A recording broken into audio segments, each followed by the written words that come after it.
What's up, y'all? Welcome back to the channel. My name is Christian, but you can call me Bright, and thank you for tuning into the homie you didn't know you needed. Today is going to be a little bit different video. I know we're all subscribed to the FDX Masterclass and everybody else who's giving these beginner guides, but I kind of wanted to give my own take on like a beginner guide from a beginner for beginners. Not to say that like the better Tekken players or more experienced Tekken players or in the fighting game community in general are like just out of touch with what beginners really need, but I just want to give my perspective on what helped me and the things that I try to keep in mind as I'm leveling up or ranking up in the system. But there's some things that I didn't think would be too important that ended up being like pivotal, especially for Tekken. So I wanted to kind of highlight those. So I know that, you know, the first thing we have to figure out is who is your main. So we've heard this before, but I really think that one of the key things is that they gotta look cool. You gotta vibe with them. They gotta look like you, talk like you, somebody you know, somebody you enjoy being around, just a persona that you just really enjoy, just whatever the case may be, because you might pick somebody super strong, but you have no real connection to them. So when you start going through the trenches of ranked, and we've all been there in those dark days where it's like, okay, one more, I can't end on a loss, this next one will be it. And like just having some sort of connection with your character helps kind of bring you through that. You know, my thing is, for me, I started with Azucena. I thought she looked cool, but then once I got her into the orange ranks and I realized, okay, I'm gonna have to really start dialing in her toolbox and figuring out how to use her different stances and whatnot. I was like, I'd much rather just jet up her into like a double knee, you know, like that's more my speed. Like they're both aggressive characters, but something about Brian's always called to me, so like that's the direction I went. And kind of like a 1.1, I would think that also pick the input that you find enjoyable and you find comfortable. So I have always been on controller. I never played fighting games in an arcade. That just wasn't part of my childhood. But recently, I thought that I would pick one up. So I was able to find this for a great deal. I robbed a small business locally, but I mean, like, I was able to get this for a very good price. So I was just like, okay, cool. Like, I'm gonna try it out. It's a sign, right? And my thing was, for whatever reason, I didn't want to switch to Brian and start mashing, getting into old habits and tendencies, and I thought that this would stop me from doing that. And what really happened is that the bridge between what I knew I needed to do, like the execution or the punish, and actually doing it, there was a larger bridge there than if I just stayed with controller. I don't know why that didn't really make sense to me. It kind of is what it is. You live and you learn. But pick an input that you enjoy. A stick is not going to make missed inputs any better. It's not going to fix any bad tendencies. It's not going to teach you how to hold back when it's not your turn. I guess secondly, in Tekken, I don't know about other fighting games, but it's really big about waiting your turn. I had to learn to be patient. I couldn't just, you know, Azucena gave me some bad habits. Just running 3-2. I mean, whenever I had a chance, I was throwing it in there. But switching to Brian, I really had to pay attention. One, he's really big on counter hits. So I have to watch what the other person's doing and I have to wait for my turn. So one thing I forgot to mention in the video, I'm realizing as I'm editing, is that yes, we're waiting for our turn, but we are not just waiting for, like, we see this as a conversation. These fights, there's a back and a forth. So just like in a real conversation, hopefully, we're not just waiting for our turn to speak again. We're listening to what the other person's giving us. In regards to fighting games, we're looking at highs, lows, throws.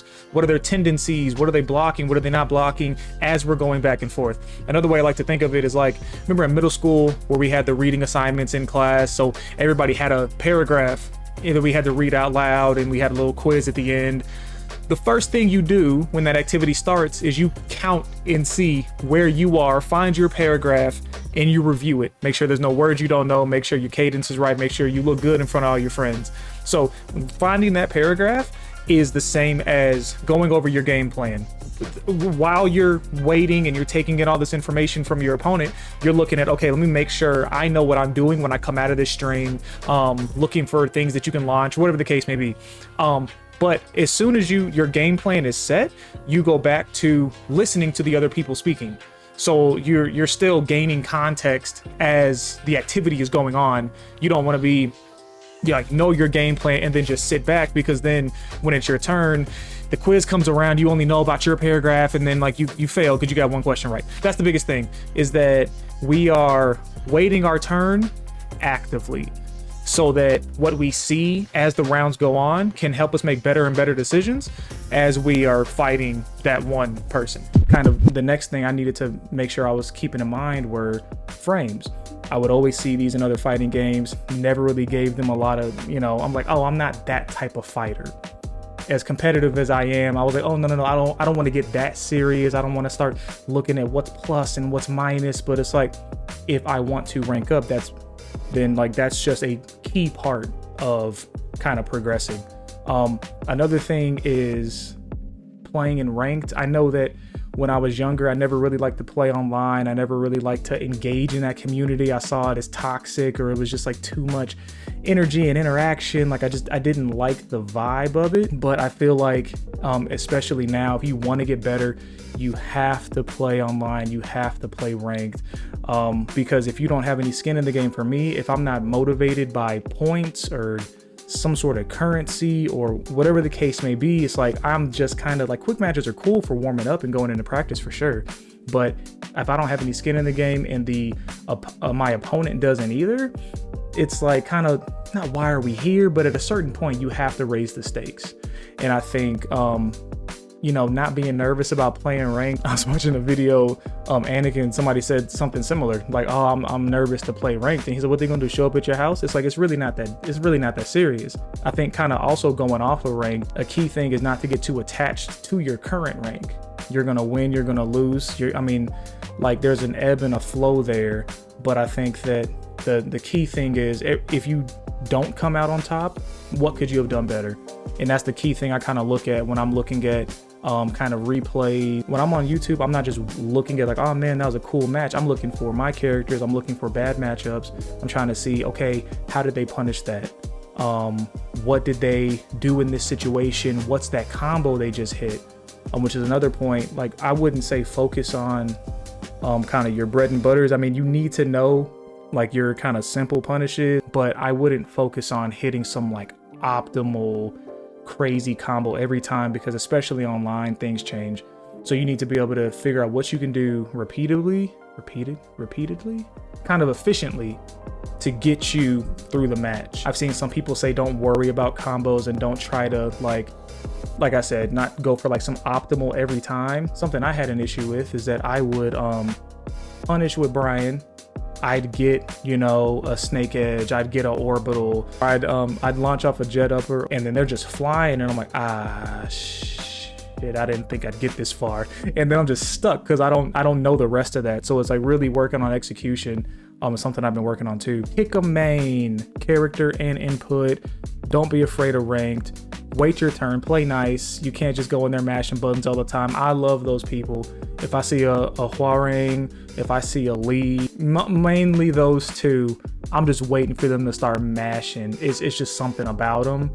Those kicks start flying, the nunchucks come out, and I'm like, all right, it's time to eat. Frames and traps. Figure out your bread and butters. Watch replays and film. Don't get attached to your rank. On the last two things, one, enjoy the process. It's a video game. We paid $50 to $60 to have fun, and that's the key thing. It's not about like getting people get stuck at a certain rank and get upset. I demoted tonight trying to make this stick work, and it just didn't. And I switched back to controller, got my promo back, and I felt good, not because I got promoted, but because I found out what the sticking point was. I figured something out. So the same way that I changed inputs and I was like, this, as much as I just love like a fight stick and want to make it work and love like the tactile nature of it and all that, it's like, it's just not for me right now. Not for Tekken 8 at least. So the same way that I figured that out, that good feeling is the same thing that happens when it's like when you learn how to punish a certain input from a character that's just been handing you your ass on a silver platter. Like those kind of like good feelings, like that's what we enjoy in this, is progression. And it goes hand in hand that as you progress and learn, you will rank up, but there are just some of those nights where the shit just don't happen. The last thing I want to hit on was kind of like a never lose mindset, like never lose again when you are coming out of a match. It's either you win and your game plan, your flow chart of like, I want to go in and do a snake edge, or I want to power crush into a grab, and to like figure out like what your flow chart is. Either you win because that went well, or you learned, okay, I need to make some changes, because if everything went perfectly or how I thought it would, then I would have came out on top. I didn't. What can I do differently? So yeah, right now for Brian, feeling really good that I switched inputs. I don't know why it took me. I mean, it's only been like a week, but I really wanted to make that work, and it just didn't, and that's fine. But really, these are things that, wow, that was loud. Really, these are things that, like, from a beginner standpoint, that, not to say it's not out there, to just highlight some of the things, because there's just so much information that I wanted to show. Okay, as a true Tekken beginner, these are the things that I found important. These are the things that actually helped me. But yeah, that's all I got. If you have any other tips, put them down below. If I'm just up here spewing slander and misinformation, let me know. But these are the things that help for me. But I would love it if you guys would leave a comment. Let me know kind of what is the biggest thing, whether you're new to Tekken or experienced. What was that like aha moment? I feel like frame advantage was a big one for me, but like what is the biggest takeaway or the biggest thing you see from, like, you know, medium to low rank individuals, where you're like, if they fix this one thing, they'd have a lot better time as far as points gained, laughs had, friends made. But yeah, that's all I got for today. If you were feeling the vibes, make sure you like and subscribe, and I will catch you next time. Peace.